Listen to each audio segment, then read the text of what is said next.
ಕೆಲವ್ರಿಗೆ 3 ದಿವಸಕ್ಕೆ ನಿಲ್ಬೋದು, ಕೆಲವ್ರಿಗೆ 5 ದಿವಸಕ್ಕೆ, ಕೆಲವ್ರಿಗೆ ವಾರದ ತನಕ ಆಗ್ಬೋದು bleeding. How to maintain that? Excessive bleeding ಆಗುತ್ತೆ ಅಂದರೆ ತುಂಬ ಯಂಗ್ ಪೇಷಂಟ್ ಇದ್ದಾಗ ಅವ್ರಿಗೇನೆಂದರೆ ಸಾಮಾನ್ಯವಾಗಿ ಹಾರ್ಮೋನಲ್ ಇಂಬ್ಯಾಲೆನ್ಸಿಂದ ಆಗ್ತಾ ಇರುತ್ತೆ.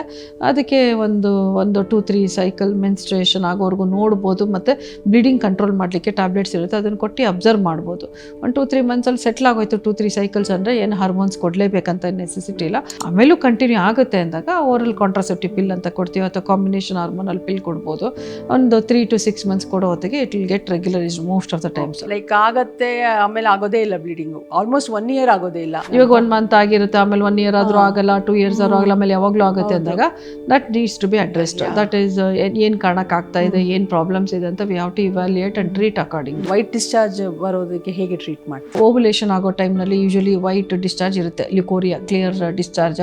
ಅದನ್ನು ನಾವು ಟ್ರೀಟ್ ಮಾಡೋವಂಥ ನೆಸೆಸಿಟಿ ಇಲ್ಲ. Just before menses or after the periods complete ಆದ ನಂತರನೂ ಆಗ್ಬೋದು. ಸೊ ಒಂದು ವೇಳೆ ಆ ವೈಟ್ ಡಿಸ್ಚಾರ್ಜ್ ಇರೋದೇನಾದರೂ ಡಿಸ್ಕಲರ್ಡ್ ಇರುತ್ತೆ, ಹೆವಿ ಇರುತ್ತೆ, ಕೋಪಿಯಸ್ ಇರುತ್ತೆ, ಅಥವಾ ಅವ್ರು ಹಾಕೋ ಇನ್ನರ್ ಗಾರ್ಮೆಂಟ್ಸ್ ಸ್ಟೈನ್ ಆಗುತ್ತೆ.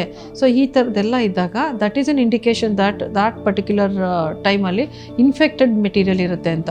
ಆವಾಗ we have to treat that condition medically.